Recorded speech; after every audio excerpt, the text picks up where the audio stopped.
Hello అండి, అందరికీ నమస్కారం. మన ఛానల్లో వచ్చి నేను ఒక 5 years పాపకి పంజాబీ డ్రెస్ టాప్ కావాలంట. ఆదికి వచ్చేసి గౌన్ ఇచ్చారు, వాళ్ళ దగ్గర టాప్ లేదంట. ఇప్పుడే ఫస్ట్ టైం అనమాట. ఈ విధంగా 1 మీటర్ క్లాత్ ఉంటే ఇచ్చారు, దాన్ని టాప్గా కుట్టివ్వమ్మా అని. దాన్ని మనం గౌన్ మీద టాప్కి ఏ విధంగా మెజర్మెంట్స్ తీసుకోవాలో ఇప్పుడు వీడియోలో చూద్దాము. ఫస్ట్ నేను లెంత్ తీసుకుంటున్నాను. ఈ లెంత్ వచ్చేసి గౌను ఫుల్ ఉంటుంది కదా, మోకాళ్ళ కింద వరకు ఉంటుంది కదా, అందుకే ఆ కింద పట్టి వరకు సుమారుగా తీసుకుంటున్నాను లెంత్. అంటే 23 ఉందన్నమాట లెంత్. ఆ తర్వాత ఇట్లా మామూలుగా అయితే 4 మడతల మీద చెక్ చేయాలి, కానీ నేను మీకు అర్థం అవ్వాలని చెప్పేసి ఇలా తీస్తున్నాను. 2 మడతల మీద వచ్చేసి మనకి 12 అంగుళాలు ఉంది. ఆ తర్వాత ఇది చెస్ట్ లూజ్ కింద వస్తుంది అనమాట. ఆ తర్వాత నడుము దగ్గర కూడా తీసుకుందాం, ఎందుకంటే పంజాబీ డ్రెస్ కాబట్టి నడుము లూజ్ కూడా కావాలిగా. నడుము లూజ్ వచ్చేసి ఇది 11 అంగుళాలు ఉంది. ఆ తర్వాత మనం ఇందులో ఇంకా ఏం తీసుకోవాలంటే ఎదరమేడ వెనక మేడ కొలతలు తీసుకోవాలి.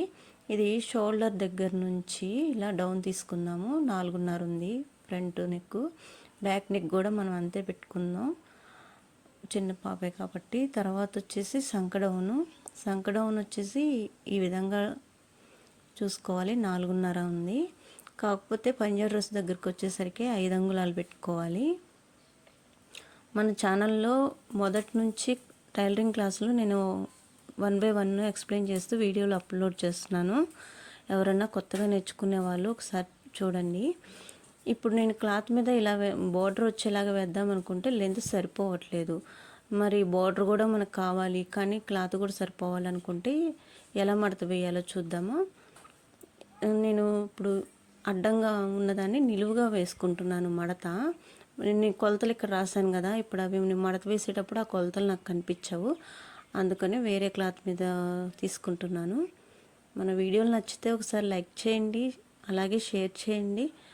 మీ అభిప్రాయాలు కూడా ఏమన్నా ఉంటే ఒకసారి కామెంట్ చేయండి. సపోర్ట్ చేస్తూ ఉండాలని కోరుకుంటున్నాను. ఈ విధంగా హోల్డ్ చేశాను. మన పట్టీ వచ్చేసి తర్వాత కుట్టిన తర్వాత అయినా జాయింట్ చేసుకోవచ్చు అనమాట. ఈ విధంగా 4 మడతల మీద నేను లెంత్ వచ్చేసి 23కి కింద మడత పెట్టాలి కదా, 23 + 2 అంగుళాలు తీసుకున్నాను. నేను టైలరింగ్ క్లాస్లో 1 by 1 చెప్తూ ఉంటానండి. ఒకసారి నా ఛానల్ని చూస్తూ ఉండండి, ఫాలో కూడా అవ్వండి. అదేవిధంగా మెడ లూజ్ వచ్చేసి చిన్న పాపే కాబట్టి 2 అంగుళాలు చాలు. ఎవరికి ఎంత తీసుకోవాలన్నది మన పాత వీడియోలో ఉంటుంది, చూడండి.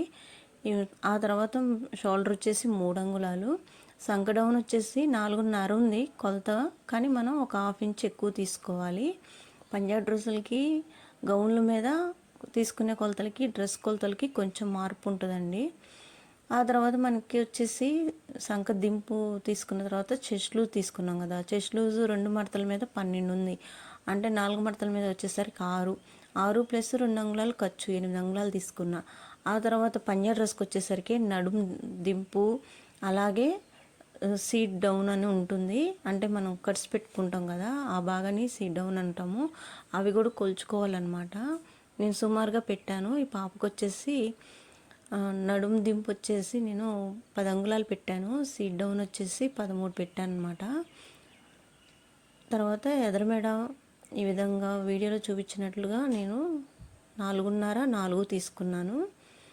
ఎక్కడికక్కడ బాక్స్ కొట్టేసుకొని మనకి ఏ డిజైన్ కావాలో ఆ డిజైన్ డ్రాయింగ్ వేసుకోవచ్చు. నేను తర్వాత వేరే మోడల్ పెడతాను, ముందు మీకు చూపించడానికి రౌండ్ నెక్ వేసాను అనమాట. ఇంకా మంచి మంచి మోడల్స్ కూడా నేను అప్లోడ్ చేస్తూ ఉంటాను, మీరు ఫాలో అవ్వండి. నా ఛానల్ని సబ్స్క్రైబ్ చేసి అలాగే మీ అభిప్రాయాలు కూడా కామెంట్ చేయండి.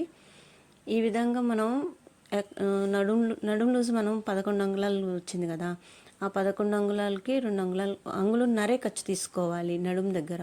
సీటు దగ్గర వచ్చేసరికి కొలత లేదు కదా, నేను పైన చెస్ట్ లూజ్ ఎంతైతే ఉందో దానికి ఒక 1/2 ఇంచ్ పెంచేసుకొని సీట్ లూజ్గా పెట్టుకున్నాను అనమాట. ఈ విధంగా ఎంతైతే ఖర్చు పెట్టుకున్నామో అక్కడ ఇలా కట్స్ పెట్టుకోవాలి. అంటే నడుము లూజు దగ్గర ఒక కట్స్, ఇలా టక్స్ పెట్టుకున్నాం అనుకోండి, మనం కుట్టేటప్పుడు ఈజీగా ఉంటుంది. మెడ లూజు 2 మెడలు సపరేట్ చేసుకుని కట్ చేయాలి కాబట్టి అక్కడ ఒక టక్ వేసుకున్నాను. మనకి ఈ విధంగా కటింగ్ పూర్తవుతుంది. కుట్టే విధానం వీలుంటే అప్లోడ్ చేస్తానండి. కటింగ్ అయితే చూపించాను. కుట్టే విధానం మనం మళ్ళీ నెక్స్ట్ వీడియో చూపిస్తాను. ఇప్పుడు వచ్చేసి ఇట్లా బోర్డర్ కూడా కావాలి కదా మనకి. ఆ బోర్డర్ వచ్చేసి మనం ఫినిషింగ్ అయిపోయిన తర్వాత అయినా ఇలా అటాచ్ చేసుకోవచ్చు. నా వీడియో మీకు నచ్చినట్లయితే లైక్ చేయండి, నా ఛానల్ని సబ్స్క్రైబ్ చేయండి. థ్యాంక్